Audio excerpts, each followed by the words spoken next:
வணக்கம். உலகெங்கிலும் நிறைந்திருக்கும் ராஜ் டிவியின் அன்பு தமிழ் நெஞ்சங்களுக்கு அடியேன் சுபாஷ் பாலகிருஷ்ணனுடைய அன்பான வணக்கங்களும் வாழ்த்துக்களும். இன்று 8 ஜூன் 2024 தேதியில் வளர்பிறையில் வரக்கூடிய த்விதியை திதியில் சந்திராஷ்டமம் என்பது சுவாதி மற்றும் விசாகம் நட்சத்திரங்களுக்கு வருகிறது. 12 ராசிகளுக்கான பிரத்யேக பலன்களை விரிவாக பார்ப்போம். மேஷராசி என்பவர்களுக்கு காரிய சித்தியை தரக்கூடிய நாள். எந்த காரியத்தை எடுத்தாலும் கூட வெற்றி கிடைக்கக்கூடிய நாள். ஆனால் ஒரு சின்ன பிரச்சனை இருக்கு. சில தடைகளும் தாமதங்களும் ஏற்பட்டே தீரும். சில சவால்களும் கூடவே வரும். அதையெல்லாம் எப்படி சமாளிக்கணும்னா கொஞ்சம் பொறுமையாக இருக்கணும். வேகத்தோட விவேகம் கலந்த குணம் உங்களுக்கு வெற்றியை தரும். ரிஷபராசி நண்பர்களுக்கு சற்று பின்னடைவு தரக்கூடிய நாளாக வருகிறது. நண்பர்கள்டேருந்து பிரச்சனை. இந்த நண்பர்களை செலக்ட் பண்ணும்போது மட்டும் கேர்ஃபுல்லாக இருக்கணும். இன்றைக்கு நீங்கள் நண்பர்கள்ட்ட ஜாகிரதையாக இருக்க வேண்டிய ஒரு நாள். மிதுன ராசி நண்பர்களுக்கு தேவையில்லாத பயம் ஏற்படக்கூடிய நாள். இந்த பயம் என்பது மட்டும் ஒரு மனுஷனுக்கு வந்துருச்சுன்னு சொன்னால் தினம் தினம் மரணம், கணம் கணம் மரணம். இந்த பயத்தை யார் சந்திக்கிறாங்களோ அவங்க நிம்மதி வந்து போயிடும். எதுக்கு பயம்? நாம் ஏதோ நினச்சிருக்கோம், அது நடக்குமா இல்லையா அப்படிங்கிறதுல பயம், இல்லை நடந்துருமா அப்படிங்கிற சந்தேகத்தில் பயம். இப்போ இந்த பயத்தை தவிர்க்கிறதுக்கு என்ன பண்ணணும்னா தியானம் வந்து முக்கியமான ஒரு முறை. இன்றைக்கு நீங்கள் வழிபட வேண்டிய தெய்வம் முருகப்பெருமான்.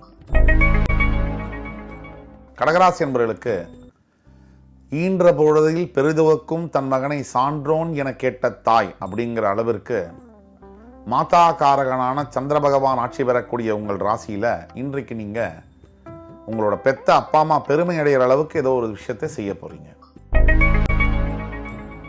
சிம்மராசி என்பவர்களுக்கு ரொம்ப அபூர்வமான ஒரு நாள். சிம்மம் வந்து பயப்படுமா? பயப்படும். அதுதான் உண்மை. எதுக்காக பயப்படும்? மற்றவங்களுக்காக பயப்படாது.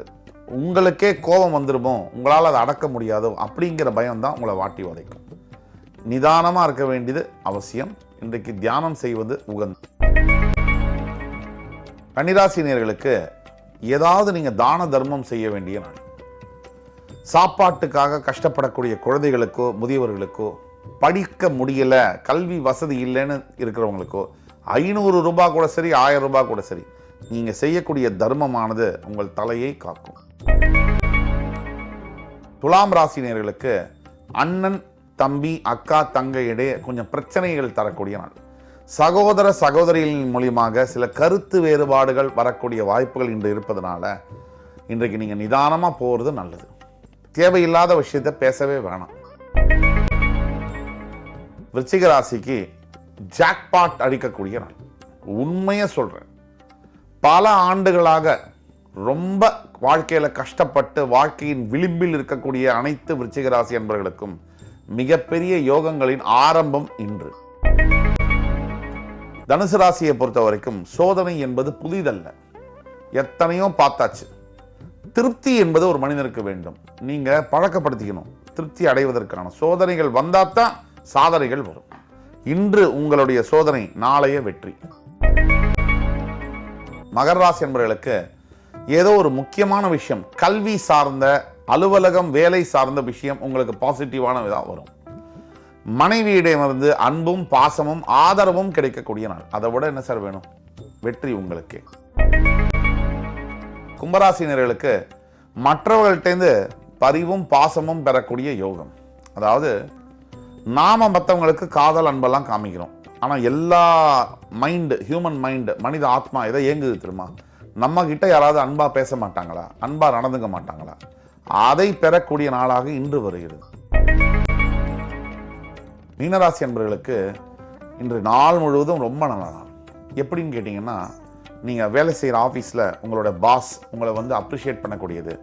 நீங்கள் எந்த தொழிலில் இருந்தாலும் அந்த தொழிலில் புதுசாக கான்ட்ராக்ட் சைன் பண்ணுறது, புதிய வியாபார விருத்திகள் ஏற்படுவது, அப்படி போன்ற அற்புதமான நாளாக இன்று வருகிறது. இன்று 8 ஜூன் 2024 தேதிக்கான 12 ராசிகளுக்கான பிரத்யேக பலன்களை விரிவாக பார்த்தோம். அத்துணை ராசிக்காரர்களுக்கும் எம்பெருமான் முருகப்பெருமான் சகல சௌபாகியங்களையும் தந்து அருள் புரிவார் என்ற நம்பிக்கையுடன் உங்கள் அத்துணை பேரிடமிருந்து விடைபெறுவது உங்கள் சுபாஷ் பாலகிருஷ்ணன். நன்றி, வணக்கம், வாழ்க வளமுடன்.